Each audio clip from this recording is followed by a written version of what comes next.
科技有温度，吐槽有风度，测评很鬼畜。这里是主观独立，不用放的黑丝科技，我是师姐小熊。众所周知，我们小剧场往往是一流的颜值、二流的摄影、三流的布景、下流节流的后期。关于成片怎样才能更高大上，前期和后期总是要进行激烈交流。所以，当我听说 vivo X300 Ultra 能把专业摄影机那种电影感塞进普通用户的口袋，随手一拍就能直出有质感的视频，我可完全不困了。难道有了它就能直接把后期拉去埋了吗？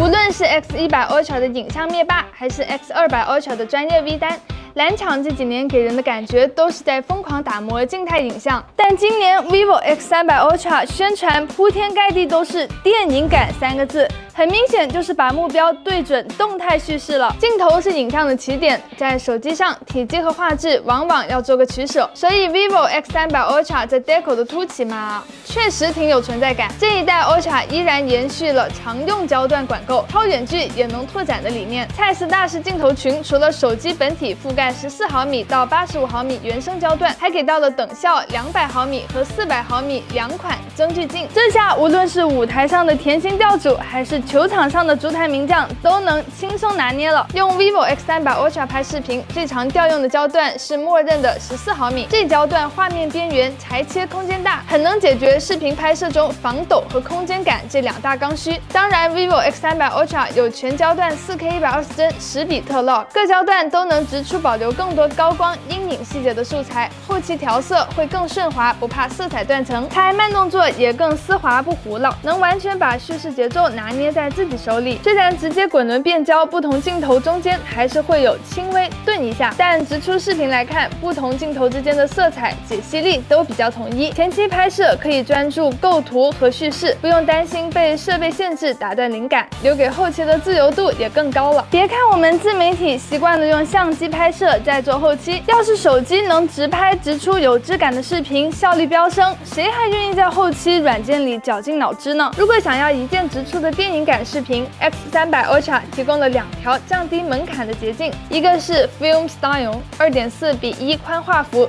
4K 24帧，很直给的影调质感，比较接近好莱坞大片质感，实际成片自带胶片颗粒感和光晕效果，连轻微暗角都还原了出来，还有恰到好处的运动模糊模拟，数码味已经去得77888。比如用相机拍我和四哥吃瓜子，那只是记录日常生活，再换上 Film Style 拍同样的场景，感觉上一秒还在吃瓜子，下一秒我俩都要吃枪子儿了。而 Film Look 强调的是电影感的色彩情绪，这青橙色调非常有港产片 feel， 高对比的冷暖调，随手一拍，故事感就来了。最新一期的黑心公测呢？今天该发布的，你恐吓我也没用。你们可真有意思，发布了不来看，拖更了又来吹。最近有 KPI， 老板说转屏站吊车尾的死角要去祭天，你慌不慌？先给我素质3连，以前我没得选，现在我想当销冠。好啊，你跟绅士们说，看他们给不给。以上2种风格，我觉得对用户来说最关键的是能一键直出电影感视频，效率拉满。毕竟对很多短视频创作者来说，拍摄的乐趣之一在于及时分享。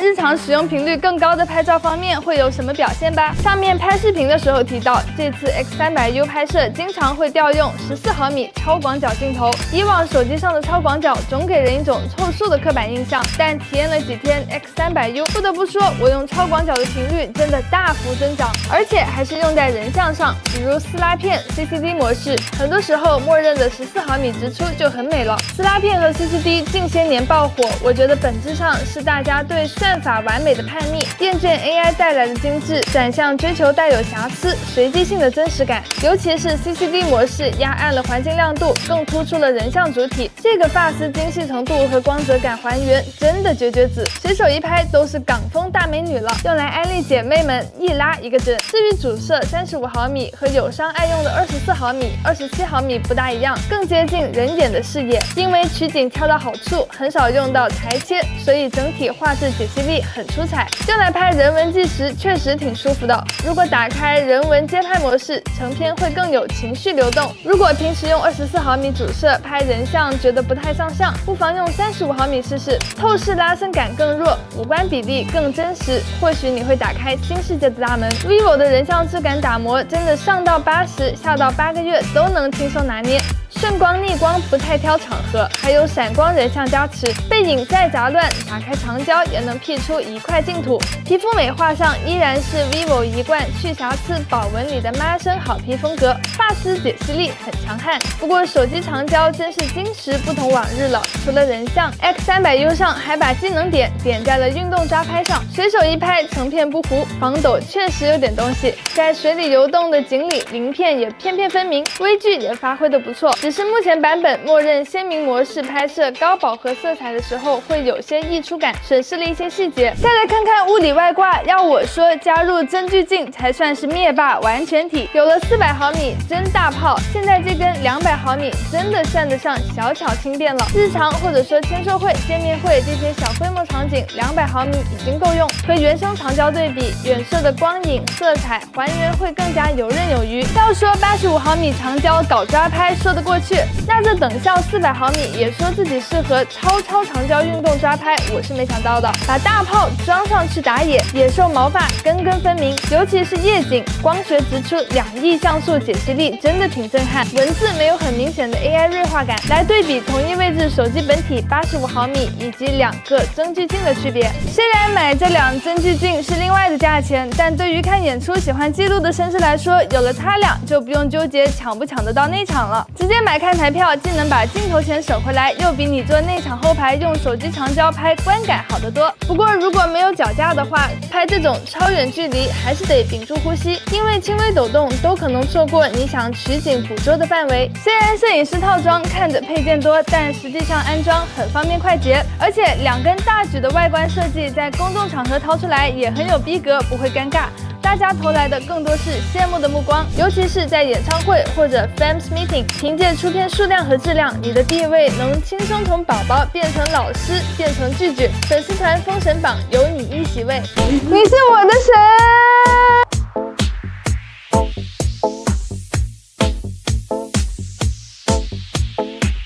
就算影像实力强得吓人 ，vivo X300 Ultra 作为顶级旗舰的本分也得到位。首先，外观质感是不错的，尤其是我手里这款银调，是我3款里面最推荐的，既能看到隐隐约约的连绵山峰，又是无缝拼接设计，优雅真的是一辈子的事。这套不戴也罢，直上直下的饼干头 deco， 其实看起来没有什么累赘感，当然手指很容易碰到是真的。虽然是2.5D 直屏加直角边框，但硌手感已经完全消失，裸机握持手感很润。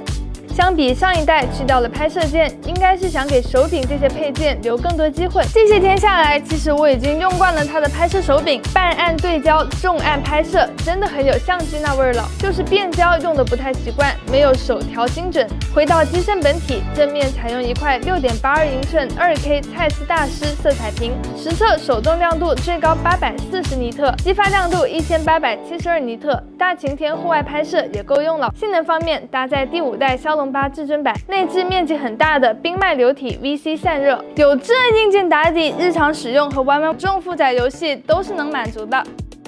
不过比起打游戏，这散热应该更偏向为长时间视频录制服务。续航方面搭载的是6600毫安时电池，考虑到机身堆叠以及占比很大的摄像头模组，虽然不到7字头，但也能理解。实测最高亮度、最大音量，在线播放 4K 视频1小时耗电8%，录制 4K 60帧视频30分钟耗电12%，机身发热情况还能接受。100瓦快充57分钟，能从0到100%回血完成。就外观来说，你会给 vivo X300 Ultra 打多少分呢？